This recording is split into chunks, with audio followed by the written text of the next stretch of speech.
ትራምፕ ኔታንያሁ ላይ በስልክ አንባረቁበት። ግንኙነታቸው አበቃለት። አክሲዮስ የተባለው የዜና ተቋም በትራምፕና በቢቢ መካከል የተደረገውን የስልክ መስመር ቁጣ በከፋ ቃላት አጋለጠው። ብዙዎች ደስ አላቸው። ተንታኞች ግንኙነቱ መሞቱን አበሰሩ። ግን እውነታው ይህ ነው። ዶናልድ ትራምፕ አንድን ሰው ከልቡ ሲጠላ ምን እንደሚመስል እናውቃለን። በ2020 ጆ ባይደንን ባነጋገረበት ወቅት ኔታንያሁ ላይ ያወረደውን ቁጣና የጣለበትን እገዳ እናስታውሳለን። አሁን ግን ትራምፕ በካሜራ ፊት ቀርበው ቁጣቸውን ትንሽ እንደ መበሳጨት እያሉ ያቃልሉታል። መበሳጨት ከቤተሰብ ጋር የሚሆን ነገር ነው። ታዲያ ይህ ሁሉ ቁጣ ከየት መጣ? ትራምፕ ቢቢን አልጠላውም። ትራምፕ የተቆጣው በተሸጠለት ዕቃ ነው። እሱ ራሱ ድርድር አዋቂ ነኝ የሚለው ሰው በኔታንያሁና በሞሳድ የተሸጠለትን የኢራን አገዛዝ መውደቅ ፕሮጀክት በከፍተኛ ዋጋ ገዝቶ መጨረሻ ላይ ኪሳራ ውስጥ እንደገባ ነጋዴ ተሰምቶታል። ዛሬ የምናየው የሁለቱ መሪዎች ፍጥጫ ሳይሆን የዓለም ትልቁን ከመጠን በላይ የማጋነንን ቁማር ውጤት ነው። ታሪኩ የሚጀምረው በዋይት ሃውስ የጦር ክፍል ውስጥ ነው። ኔታንያሁ የሕይወቱን ትልቁን የሽያጭ ማስታወቂያ ይዞ መጣ። ከበስተጀርባው የሞሳድና የጦር ሰራዊት መሪዎችን በስክሪን አሳልፎ ለትራምፕ አዲስ የሽያጭ ዕቅድ አቀረበ። ዕቅዱ ቀላል ግን ድራማዊ ነበር። ኢራንን እንመታታለን፣ ሚሳይሎቿ በጥቂት ሳምንታት ውስጥ ይወድማሉ፣ የሆርሙዝ ወሽመጥን የመዝጋት አቅም አይኖራትም። ከዚያም ሕዝቡ ይነሳና አዲስ ምዕራባውያንን የምትደግፍ ኢራን ትወለዳለች።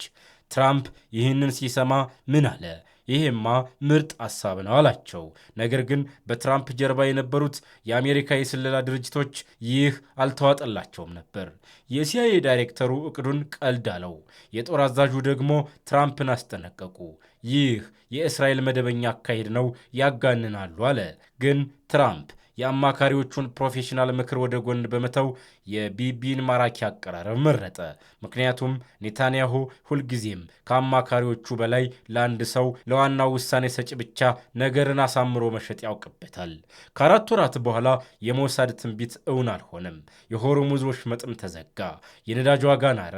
በአሜሪካ የሚካሄደው የመካከለኛው ዘመን ምርጫ እየቀረበ በነበረበት ወቅት ይህ የነዳጅ ዋጋ መናር ለትራምፕ ትልቁ የሀገር ውስጥ የፖለቲካ ራስ ምታት ሆነ። ህዝባዊ አመፁም አልመጣም፣ አገዛዙም አልወደቀም።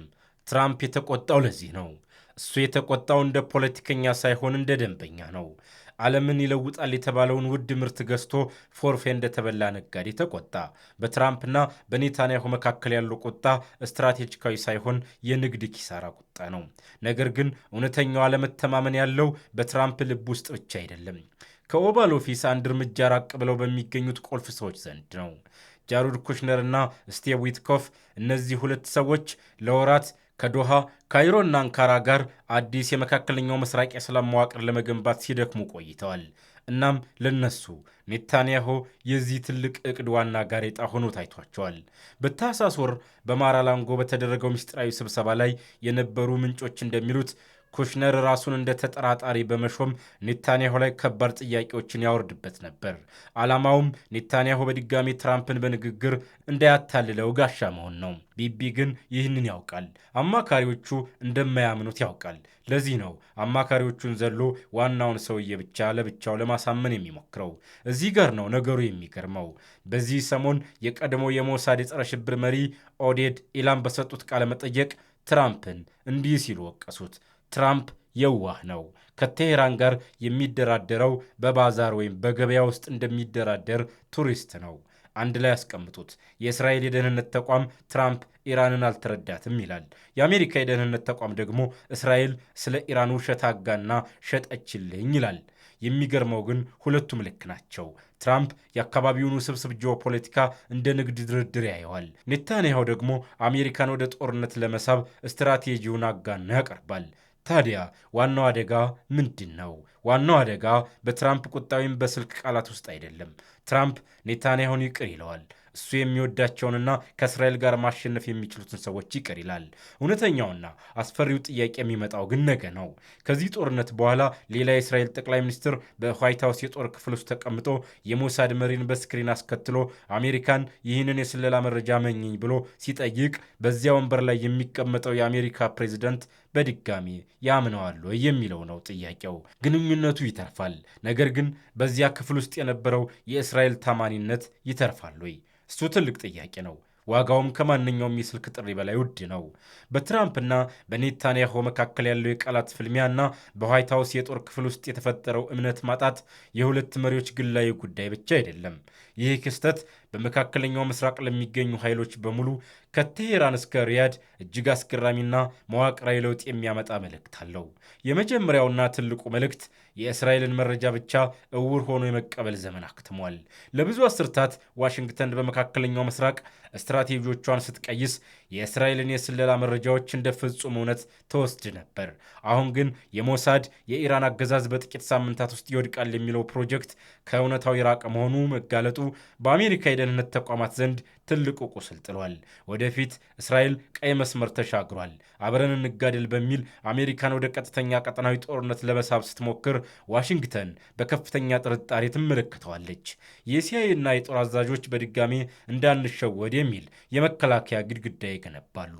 ይህ ደግሞ ኔታንያሁ በቀጠናው ላይ የፈለገውን የጦርነት ካርታ እንዳይዘረጋ እጁን ያስረዋል። ሁለተኛው መልእክት ለአረብ ሀገራት ነው። በትራምፕ ዙሪያ ያሉ ቁልፍ ባለስልጣናት ጃሬድ ኩሽነር እና ስቴቭ ዊትኮፍ ለወራት ከዶሃ ካይሮና አንካራ ጋር አዲስ የመካከለኛው ምስራቅ መዋቅር ለመገንባት ሲደክሙ ቆይተዋል። ለነሱ ኔታንያሁ የዚሁ ትልቅ ስምምነት እቅድ ዋና እንቅፋት ነው። የቀድሞ የሞሳድ መሪ ትራምፕን በገበያ ቦታ እንደሚደራደር ቱሪስት ነው ማለታቸው ለቴሄራን ትልቅ ስጦታ ነው። ትራምፕ ረጅምና ውድ ጦርነት ውስጥ ከመግባት ይልቅ በድርድር ስምምነት መዝጋትን ይመርጣል። ኢራን ይህንን ድክመት ጠንቅቃ ታውቀዋለች። የሆርሙዝ ወሽመጥን በመዝጋት በአሜሪካ ላይ የነዳጅ ዋጋ ማናር እንደምትችልና ይህም በትራምፕ የውስጥ ፖለቲካ ላይ ጥቁር ጥላ እንደሚያጠላ አሳይታለች። ለዚህ ቀጠናው ወደፊት የሚመለከተው ኢራንን ሙሉ በሙሉ የማጥፋት ዘመቻ ሳይሆን በትራምፕ የንግድ ባህሪ ላይ የተመሰረተና የኢራንን ቀጠናዊ ተጽዕኖ በከፊል የሚቀበል አዲስ የዋሽንግተን ቴሄራን ድርድር ሊሆን ይችላል። ይህ ደግሞ የእስራኤልን ቀጠናዊ የበላይነት ጥያቄ ውስጥ ይከተዋል። ይህ ክስተት ለመካከለኛው ምስራቅ አገራት በሙሉ የተላከና የመጨረሻው መራር መልእክት ነው። አሜሪካ የምትደግፋችሁ የገዛችሁት ምርት እስካጓጣት ድረስ ብቻ ነው። ትራምፕ ለእስራኤል ያለው ፍቅር የሚለካው በፖለቲካዊና ኢኮኖሚያዊ ትርፉ ነው። እስራኤልን እወዳታለሁ እያለ የነዳጅ ዋጋ ካስናረችበት ግንኙነቱን ያቀዘቅዘዋል። ይህ አዲስ እውነታ የቀጠናው ሀገራት በአሜሪካ ላይ ብቻ ከመደገፍ ይልቅ የራሳቸውን መከላከያ እንዲያጠናክሩና ከሌሎች ሀያላን እንደ ቻይናና ሩሲያ ጋር ያላቸውን ዲፕሎማሲያዊ ሚዛን እንዲጠብቁ ይገፋፋቸዋል። በመካከለኛው ምስራቅ የነበረው የድሮ አሰላለፍ ፈርሷል። አዲሱን አሰላለፍ ማን ይመራዋል? ጊዜው የሚመልሰው ይሆናል። ሐሳባችሁን ኮሜንት ላይ ያስፍሩልን። ቪዲዮን ከወደዳችሁት ላይክ፣ ለሌሎች እንዲደርስ ደግሞ ሼር፣ አዳዲስ መሰል ትንታኔዎች እንዲደርሷችሁ ለቻናላችን አዲስ ከሆናችሁ ሰብስክራይብ ማድረጋችሁን እንዳትረሱ። በቀጣይ ትንታኔ እስከምንገናኝ ሰላም ቆዩን።